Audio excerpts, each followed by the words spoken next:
Guys, welcome back to my channel. This video is a sequel to my last relocation series, and since I filmed the last video talking about things you need to pack when you're traveling abroad with children, I've had so many people reach out to me saying, Toyosi, how about things we should not take with us when we're traveling with children? So this video is for all of you who ask me, Toyosi, what should I not take with me when I'm traveling abroad with children?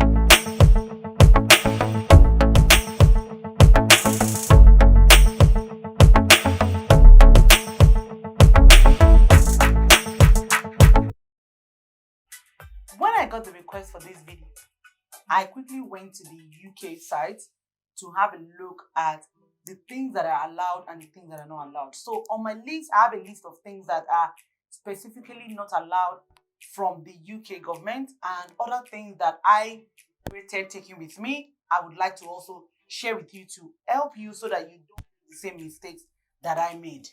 The first few things I'm going to be talking about are things that found from the UK Gov website that are not allowed for you to bring with you when you're traveling. Now, the number one thing I have on my list is controlled drugs. I mean, it's a no-brainer that you should not bring controlled drugs. So by controlled drugs, I mean, you guys already know, cocaine, hard drugs, heroin, whatever it is.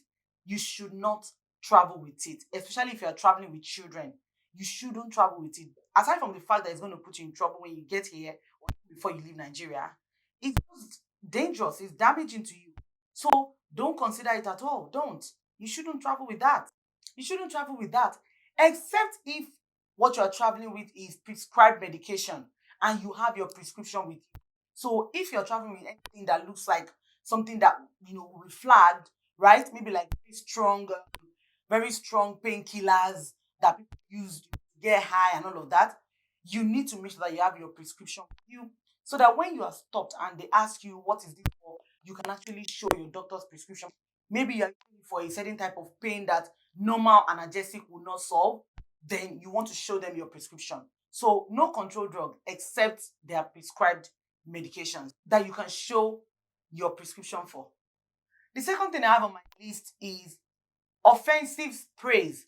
Now, back in Nigeria, I know that a lot of us had pepper sprays in our bag because of bad boys on the road and everywhere. But that's not something you are allowed to bring to the UK. You are not allowed to bring pepper spray and all those kind of things to the UK. When you arrive here, maybe you can then buy it, I'm not sure, but you are not allowed to travel with it on the plane to enter the UK. I was thinking about it today and I was like, okay, so why is this the case? But really, you're not planning to fight anybody on the plane. You're not planning to harm somebody on the plane, or you're not planning to harm somebody at the airport. So why are you going to be traveling with it? And whatever your excuse is, the UK government does not want you to travel into the country with offensive sprays. So please, if you're traveling with children, make it your number one part of the list of things that you will not put in your. If you used to carry it in your bag to work, please throw it away. You are not allowed to travel with it to the UK. The next item that I got from the UK website that you're not allowed to travel to the UK with when you are traveling with children are explosives, sharp objects, and offensive weapons. So knives, things like that. Even if they're for protection, like I said earlier, just like similar to pepper spray, even if you were using them back in Nigeria for protection of yourself and self-defense, you're not allowed to travel into the UK with such things. Aside from the fact that it is allowed, it's even harmful if you're traveling with children because especially if you have like little ones who cannot even tell what it is. They can just find it in your bag or maybe in your hand luggage or something while you're playing, and then they can harm themselves with it. You're not allowed to travel with those things. So if you ever had in Nigeria using it for self-defense because of these bad boys, you want to put it away. It's not part of the things that you should even consider packing with you when you are coming to the UK. The next set of items that you should not pack with you when you are traveling to the UK or going abroad with children really is milk and dairy.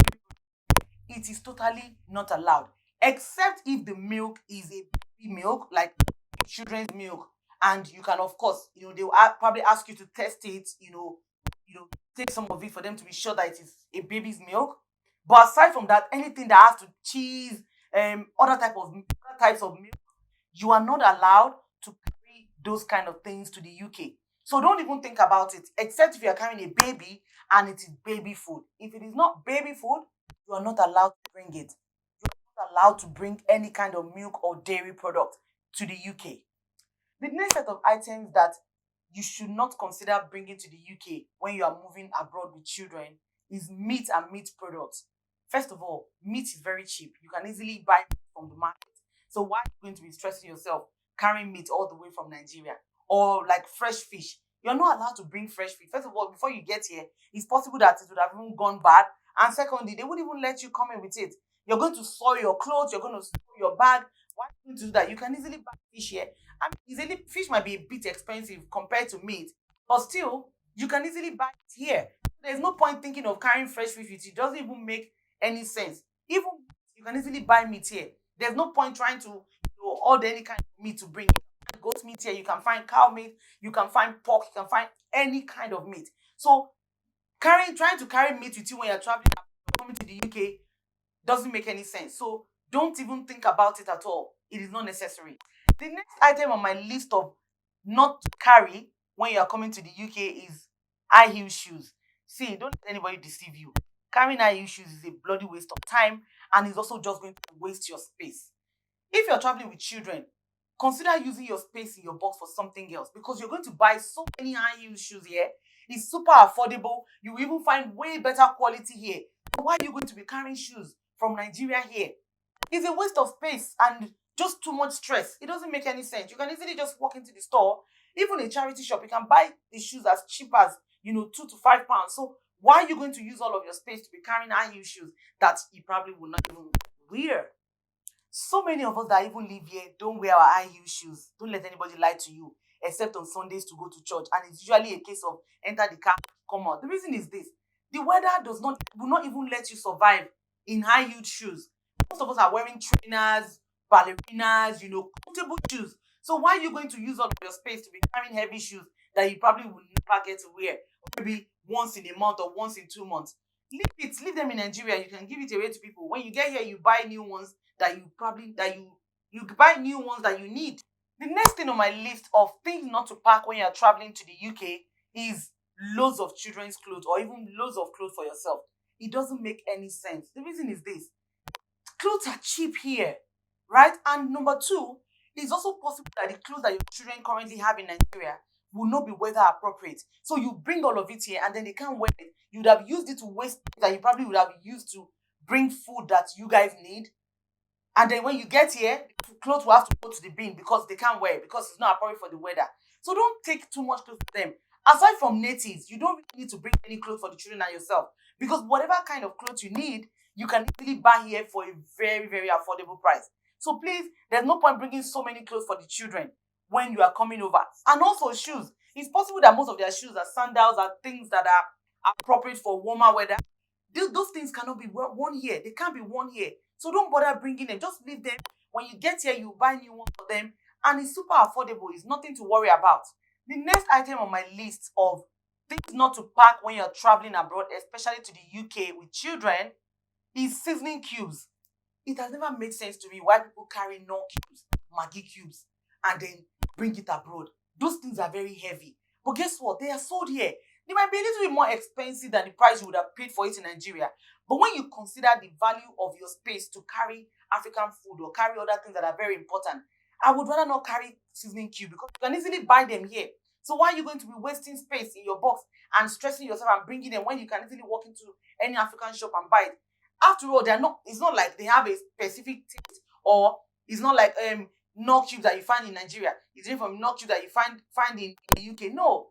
Leave those things behind. You can easily buy them here. You don't need to carry them with you. They waste space and they stress you out for no reason. So please leave the seasoning cubes away. Leave the seasoning cubes back home. The next item in my list of things not to pack when you're traveling abroad with children is also a food item. Gari. Please, there's no point carrying gari with you. It is too heavy. It takes too much space. And guess what? The bag you use in carrying it most times can get punctured and then it will now spill and mess your whole bag. It doesn't make sense. There is gari here. It is not as cheap as Nigeria, but it's still not horrible. Like the pricing is not the type that is going to kill you. Right? I understand that you may want to bring a little that you eat for the first maybe a couple of weeks. after you arrive. But loading one whole sack of gari inside your box, it doesn't make any sense. You can easily buy gari here. And trust me, gari will not be food that you'll be eating every day. When you finally settle in, it won't be the food you'll be eating every day. So there's no carrying it. Please leave gari. You can easily buy gari here. There's no need wasting all of that space. You can use that space to carry your African clothes or carry other things like crayfish and other lighter things that you really need, or like dry vegetables that you may not easily find here. Also, yam. I've seen somebody carry tubers of yam in their box, bring to the UK. You can buy yam here. Apart from the fact that it is heavy for you to carry, to waste your space, the third thing is that it will spoil. I don't know whether it is the weather here, but yam spoils easily. Such that even me, when I buy yam here, I peel everything, put in the freezer, because if you leave it for 2-3 days, it will go bad. So loading your box with 6 parts of yam or 7 parts of yam, why? You don't need to. You can easily buy it here.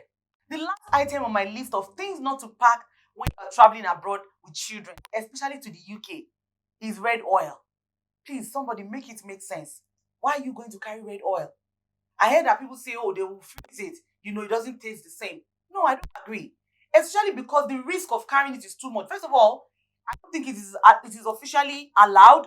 Secondly, if you carry it, the cover of the bottle might fly out from where they are. You don't even know how they are handling your bag over at the back end of the conveyor belt. They can be throwing your bag or just being careless with your bag. The next thing you know, red oil will spill. You know how red oil will now spill and damage clothes, or maybe you put in the document, damage your document, damage all of your things, just because you think it's more expensive here. No, they have cheaper ones here, right? Red oil is really affordable. They have whatever size you can afford. You will find it here. It's not worth the risk of carrying. It's heavy. It can damage a lot of things in your bag. It can damage your documents. It's a waste of space. And it's easily accessible here. You can easily buy it here. Even the normal everyday stores like Tesco, Asda, they sell red oil in their stores in the world high. You go there, you see palm oil there. So there's no point carrying palm oil.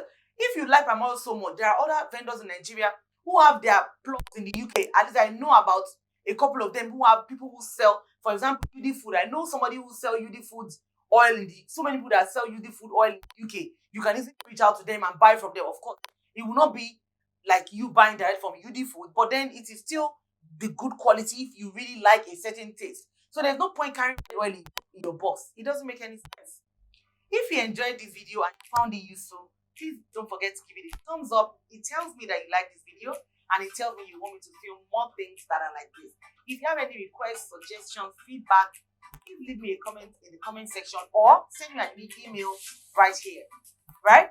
Also, if you haven't subscribed, please don't forget to hit the subscribe button and turn on notification so that whenever I put up a new video, which is every week, you'll be the first to know. I am at Gregory-Jonah on all social media platforms: Instagram, Twitter, Snapchat, TikTok, everywhere. Hit the follow button and let's connect. Until next time, guys, thank you so much for watching. Bye, everyone.